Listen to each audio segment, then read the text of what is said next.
Well, that's somewhat better. Okay. Just some first questions. Making the switch from independent labels and like different comp albums to a major label like Capitol Records. It's not really a switch. It was an addition. It's an addition. It's an addition. I took out that it's a switch. Okay. I'll just go ahead and start over. You've been on like hundreds of comp albums and you've already put out 2 full-length CDs, but for the most part, mostly on independent labels, and now you've added on to a major label like Capitol Records. What kind of a difference is that for you guys? And what? What kind of difference is that for you guys? We have promo tapes and free stickers and free posters and stuff like that. So it's worked out for you guys? That's the biggest difference. Oh, definitely. We wouldn't have, we would never have done it if it wasn't going to work out for everybody, you know, pretty much. Basically, all they do is manufacture and distribute one CD. We're on 15 different labels, and Capitol happens to be one of them. ... Are we on? Does that make any sense? I'm getting into this. Cameraman here wants to know whether you guys prefer Leno or Letterman. Letterman!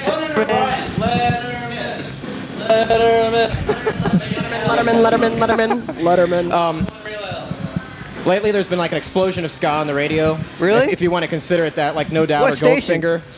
So, what do you guys think about that being characterized as ska? Or does I think it should be an explosion. The analogy is calling Goldfinger and No Doubt ska bands is like calling Velveeta real cheese and Spam real meat. I read that somewhere.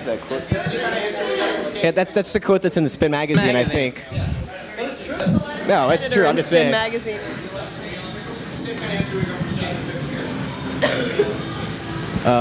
Anyway, Is this thing on? Bueller. what got you guys started in music? I mean,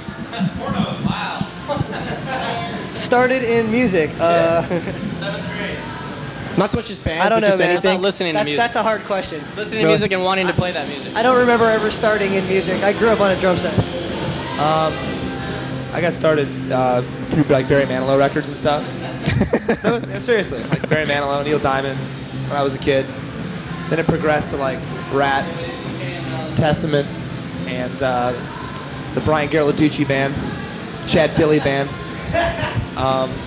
Chad Dilley's a hell of a guitar player, South Florida, unbelievable.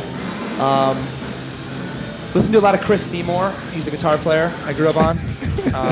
Unbelievable. Wow, that's cool. And that's about it. Hey, Vinny, what are your metal influences?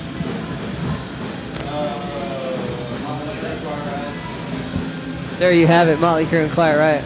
Like, you originally started out as a 3-piece punk band, as I understand, and what made you switch to adding onto the horns, or? There's a band called Snuff. You ever heard of Snuff?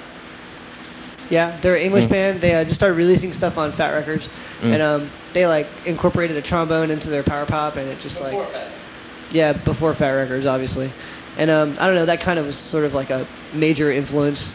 I mean, I think, you know, it just the idea of having a melody with a horn part. That's cool. And it just kind of like kept adding on from there. It wasn't actually, it was definitely not like a conscious thing, you know what I mean? It just kind of started Just evolving started that way. experimenting, and then it started working? Sort of. Yeah, that's cool. You guys seem to like really enjoy the fans at the shows. You often don't have just like free stuff. Is that just? I mean, what inspired you guys just to? Because most bands aren't particularly friendly with the bands. Well, that's just the thing, you fans. know. Most bands just, I don't know. You got to give back. You know, the people are there to see you for a reason. You know, 'cause they like your band. You know, they, you know, respect your band. They like your stuff. So. Yeah. Yeah, I mean, if I went to a show and had that, you know, very few bands give anything away. You know, and to be able to have that is, you know, it's really cool. Be able to get free stuff. Yeah. Baby. You guys, CDs have always been filled with different cover arts and interesting stuff. What inspires the cover art for the CDs? And is there any particular reason? Between the sessions and the albums, like Vinny gets a lot of clip art. Like we do all the artwork. It's like he gets like a lot. Yeah. Yeah. It's a friend of ours, Jason, draws it, and we just like his art. We kind of like the idea of It's very cartoon character. everyone's kind of one by one. This looks good. So, You're getting the picture. and No pun intended. what's to do with all the Pez stuff? Is there a? Yeah. What isn't? It's the better question.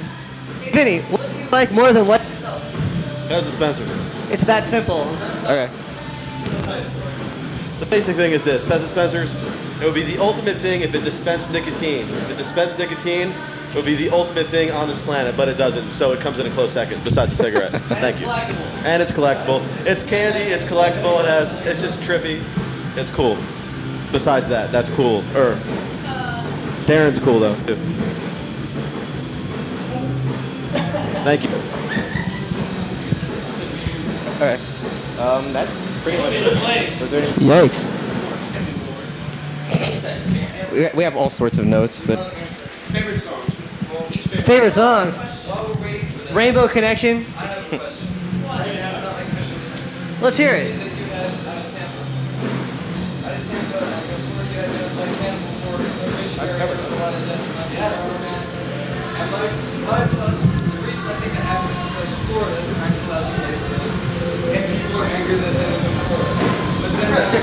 Things are like shifting more into ska. Do you think that reflects the aftermath? Why do you think the collective subconscious? Why do you think it's ska reflects this? Did you guys get that question over there? Barely. Basically, you know, he's saying that death metal switch stuff from death metal to Sky. You know, are people like getting happy now? You know, from being. Let me tell you a little information. My father. Okay, we're from Detroit. You want me to go through this? I'm from Detroit, and my dad is a disgruntled auto worker. He got like laid off years ago. He's never been able to recuperate mentally from that. Therefore, I'm a disgruntled auto worker's son. So I guess you could say, you know, the same thing goes for music. You know, it goes in cycles. Does that make any sense at all? Probably not. Sorta. I'm thinking all right. disgruntled death metal, so I'm not making. A little weird. It's all right though. No, I don't think there's any correlation there. I think it's more hilarious that you thought of that. I think it's funny, but that's all right. We have a lot of time on our hands as well. I'm sure you can. A lot of cheese. How long have you guys been together? We've been together for about 4.5 years. All our lives. 4.5 years. Did you mostly grow up together, or did you sort of meet? Vinny and I, the drummer, we went to high school together, and I moved to Gainesville to go to school, and about a year later he moved up, and we just kind of stuck together and met the rest of everybody else in Gainesville. Was this what you originally planned to do, or did you have some no. other greater? I mean, Insurance salesman. I'd be screwing you on your policy right now if I wasn't doing this. I'd be in a suit and tie. actually, JW. Hey, my dad was an insurance. He's a crook. That's all right though. My father's dead. I apologize.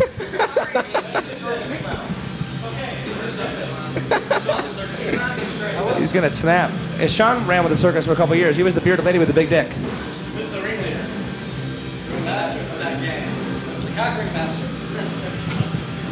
That's really all we have. sorry? That's really all we have. This Okay. Who was your third grade teacher? What was her name? Or his name? Stewart, I think. Stuart, third grade teacher. Harvey. Miss Harvey. Miss Harvey? Miss Harvey. Third. Davis. Mr. or Mrs. Davis. Third grade teacher's name.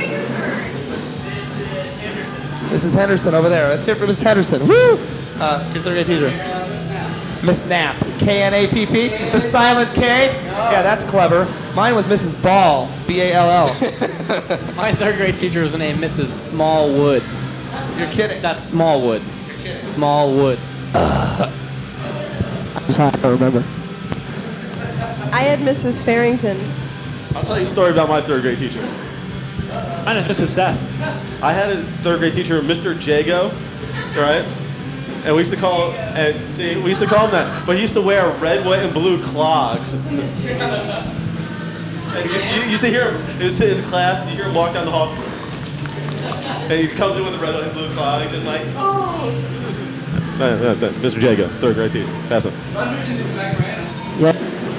No, I can't. No, I'm done on the impression tip. Buddy's gonna do Barney. Hey, baby. Give me some of that Smallwood. You kind of look like the guy from Charles in Charge. You ever seen that show? I haven't wanted to watch You know, remember Chachi from? I never watched the show. No. Remember Chachi from fucking? Charles in charge of our days and our nights. That song's awesome. Oh, sorry. So Did you guys like? It seemed like a lot of your covers off TV songs. Is that something that? Yeah, we all collectively watch a lot of people? crazy, Yeah. cheesy TV shows. That's cool. Grew up in the 80s. Grew up in the 80s. That's the curse of the 80s, I guess you could say. Yeah, Three's Company. Have you ever thought of doing a? We've done Three's Company. You have? Yes. It's already recorded. It's on a comp. So, like, can we expect a Charles in Charge cover now? In our Definitely. You should use that. You know how many women you get? Yeah, I'm from Charles in Charge. Remember that show? Reruns on USA? See, I've been told I look like Geraldo, so I just gave up. on looking Geraldo. I just gave up and told I look like. You're a people. journalist, so I like that. Geraldo's a journalist. Huh? I bet Geraldo gets a lot of pussy. I mean, I don't know, but I mean, fuck. Think Geraldo gets laid a lot? Huh? I don't know. You know Geraldo's real name? You know what Geraldo's real name? Jerry King. Yeah, Jerry King. Not that anyone cares, but. Sam Hain. No. What's some of your favorite bands? Like, Just like the Rug Cutters. I don't know if they're out of. I know the Rug Cutters. I know Okay. Brian. Yeah, I know Brian from the Rug Cutters. Chris is their singer. Just stuff. I mean, Skank and Pickle. I grew up with stuff like Screeching Weasel. I mean, I guess I really grow up on that, but I mean, that's like the first stuff I actually started listening to besides like the radio. Oh, cool. So Good deal. that would be And some you? of my stuff. You guys ever listen to any Sabbath or Twisted Sister or anything like that? I never got like my friends like next door all listen to like Warrant and stuff, and that just is not my thing, and I just never got Really? into that. I'm sorry to hear that. No, I'm joking. Huh? Well, Slaughter, Warren, No, I never listened to that kind of stuff. I listen to like death metal, thrash metal. I listen to some I listen cheesy to bands. like Obituary and stuff like that. I could sing a Slaughter song for you guys right now, but I won't. Keep you on the edge of your pants. That guy over there, his name's Chris. He's from Houston. He kind of looks like the guy right over there. He kind of looks like Opie when Opie was like 17 on, Remember Mayberry? He's all red-faced over there, embarrassed. It's all right. What's some of the strangest shows you've ever been played? Strangest shows. Yeah, there's been quite a few. I don't know. To pinpoint one, Darren got naked on this last tour. It was kind of funny. He was cute. Someone usually does get naked at most of the shows I've been to. So. Unfortunately, it was him, but I would have rather seen Buddy naked. Where did Buddy go? Oh, by the way, Discount's playing. Yes, Discount's playing right now. Buddy's only in the band for the women, the drugs, and the free beer. So he's downstairs trying to pick up and, have a couple drinks. I'll have that known. That's what music's all about. Exactly. Openings? Sure. We need a There's a male organ there's player. 8 openings. He plays woodblock. Can you fill one? There's 9 openings. Jessica. Oh. All right. That's really all we have. I mean, Cool. Thank you.